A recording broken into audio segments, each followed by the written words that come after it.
Assalamualaikum warahmatullahi wabarakatuh. Salam sejahtera semua.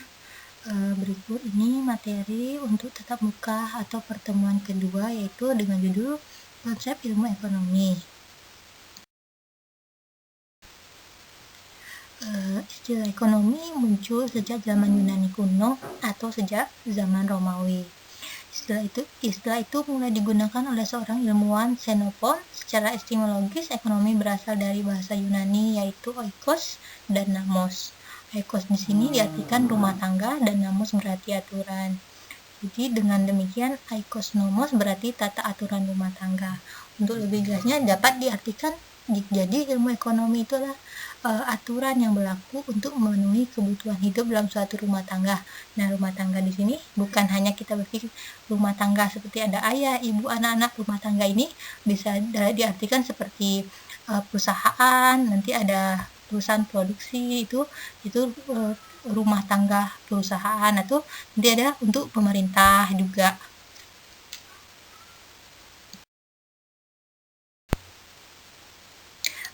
Pengertian ilmu ekonomi menurut para ahli ini ada dari Profesor P.A. Samuelson, lalu ada Adam Smith, ada J.B. Say, lalu ada David Ricardo, ada Lipsy, ada Alfred Marshall. Dari beberapa ahli ini dapat disimpulkan jadi bahwa ilmu ekonomi itu merupakan ilmu yang mempelajari usaha manusia untuk memenuhi kebutuhan dalam mencapai kemakmuran yang diharapkannya dengan cara memilih sumber daya produksi yang sifatnya langka atau terbatas. Nah, setelah tahu ilmu ekonomi, berikutnya apa kegiatan ekonomi itu sendiri? Nah, kegiatan ekonomi itu adalah kegiatan seseorang, perusahaan, masyarakat untuk memproduksi, mendistribusikan, dan mengkonsumsi barang dan jasa. Nah, untuk memproduksi ini yaitu berarti diartikan perusahaan, bagaimana perusahaan memproduksi barang, lalu berikutnya dia mendistribusikannya, berarti dijual ke masyarakat atau didistribusikan, lalu masyarakat membeli dan berarti dia mengkonsumsi barang ataupun jasa tersebut. Lalu konsep dasar ekonomi. Konsep dasar ekonomi itu ada 3. Pertama, kelangkaan, pilihan, dan opportunity. Nanti yang 3 konsep ini akan dijabarkan di slide masing-masing. Yang pertama, kelangkaan atau bahasanya scarcity, yaitu suatu kondisi di mana kita dihadapkan pada ketidakcukupan sumber daya untuk memenuhi kebutuhan kita yang banyak. Nah, ketidakcukupan ini bisa sumber daya alam, sumber daya manusia, dan sumber daya modal. Dan faktor penyebab kelangkaan ini apa? Pertama itu ada kebutuhan terus meningkat, yaitu masyarakat selalu semakin meningkat atau kebutuhannya semakin bertambah menggunakan barang tersebut. Tentu semakin lama barang tersebut langka. Lalu sifat serakah pada manusia, yang sebenarnya manusia hanya bisa menggunakan satu, mereka mau 2. Tentu jadi semakin langka barang tersebut atau sumber daya alam. Lalu berikutnya persediaan sumber daya yang terbatas. Tentu saja semakin sumber daya alam itu diambil, dikeruk, tentu semakin berkurang. Dan lalu kemampuan manusia mengelola sumber daya alam yang terbatas. Dan kemampuan di sini manusia yang mengelola sumber daya alam itu tidak semerta dia bisa semuanya. Tentu hanya sebagian yang mereka mampu. Lalu faktor yang mempengaruhi kebutuhan manusia untuk kondisi alam. Pertama itu ada lalu karena peradaban manusia dan adat istiadat. Yang kedua itu pilihan. Setelah adanya pilihan berarti adanya pengambilan keputusan. Setelah kita sudah memutuskan dari pilihan yang kita pilih itu, tentu kita melakukan tindakan ekonomi. Nah, tindakan ekonomi itu yaitu tindakan pemilihan terhadap berbagai alternatif yang mungkin dari sekian kemungkinan yang ada dengan tujuan pencapaian kesejahteraan.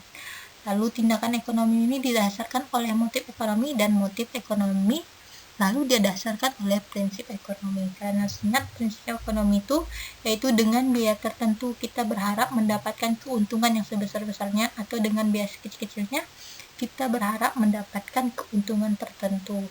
Dapat juga diartikan dengan biaya sekecil-kecilnya kita ingin mendapatkan keuntungan sebesar-besarnya, dan kebalikannya kita ingin memiliki keuntungan sebesar-besarnya tapi dengan mengeluarkan biaya sekecil-kecilnya. Itu adalah prinsip ekonomi. Nah, yang ketiga itu opportunity cost atau biaya. Cost di sini diartikan biaya, opportunity adalah kesempatan, yaitu hal-hal yang harus dikeluarkan atau dikorbankan untuk mendapatkan sesuatu. Tentu dengan kita ingin memiliki sesuatu, kita harus mengorbankan, berarti adanya biaya yang harus kita keluarkan. Lalu berguna untuk memahami bahwa nilai rupiah sesungguhnya yang dikeluarkan seseorang tidak senantiasa merupakan indikator dari biaya yang sebenarnya dikeluarkan. Artinya di sini biaya yang kita keluarkan itu tidak semerta-merta dia merupakan indikator dari biaya yang sebenarnya yang harus kita keluarkan. Lalu apa masalah ekonomi itu? Nah, masalah ekonomi itu barang apa yang harus diproduksi, bagaimana cara memproduksinya, untuk siapa barang dan jasa diproduksi. Nah, itulah yang akan kita pelajari tentang ekonomi. Lalu permasalahan ekonomi di atas masuk dalam ruang lingkup ekonomi mikro. Nah, nanti kalian akan belajar untuk mata kuliah pengantar ekonomi 1 ini kita akan belajar ekonomi mikro, lalu di pengantar ekonomi 2 nanti akan menekankan lebih ke ekonomi makro atau lebih secara global. Permasalahan utamanya yaitu keinginan terbatas atau karena adanya kelangkaan tetapi sumber daya yang terbatas. Nah, tadi kita ada bahas tentang barang dan jasa yang langka itu ya. Nah, barang itu apa? Barang itu adalah benda-benda yang berwujud yang digunakan masyarakat untuk memenuhi kebutuhan atau untuk menghasilkan benda lain yang akan memenuhi kebutuhan masyarakat. Tentu kalian tahu ya barang itu apa? Hampir semua barang, dari beras itu barang, lalu ada gula.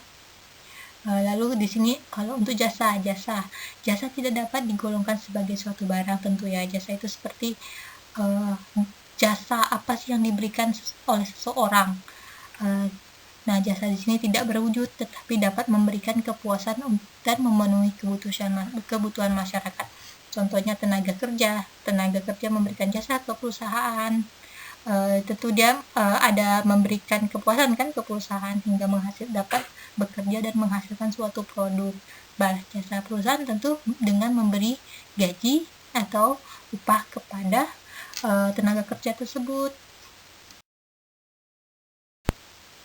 Selanjutnya ada barang ekonomi dan barang bebas. Nah, barang ekonomi adalah barang yang mempunyai kegunaan langka, yaitu jumlahnya yang tersedia lebih sedikit dibandingkan dengan jumlah yang dibutuhkan masyarakat. Dan oleh karena itu, barang ekonomi mempunyai harga. Berarti dia seperti limited edition nih, barangnya sedikit tapi banyak peminatnya. Jadi bisa kan, jadi lebih mahal biasanya. Barang ekonomi adalah barang yang terbatas jumlahnya dan memerlukan pengorbanan untuk memperolehnya.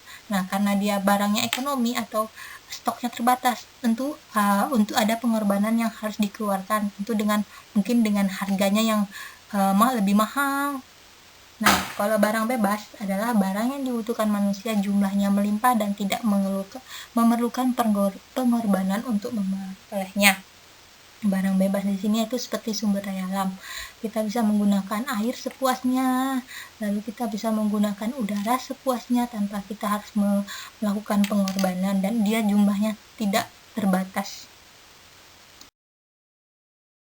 Nah, yang terakhir untuk materi di sini yaitu barang akhir, barang modal, dan barang antara.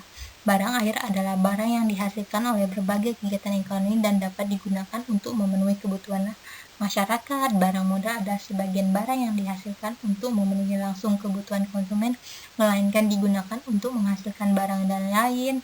Lalu ada barang antara, adalah barang yang belum menjadi barang akhir dan masih akan diproses lagi sebelum dapat digunakan oleh konsumen. Nah, sekian materi untuk pertemuan tatap muka yang kedua, yaitu konsep dasar ilmu ekonomi. Sekian dan terima kasih. Wassalamualaikum warahmatullahi wabarakatuh.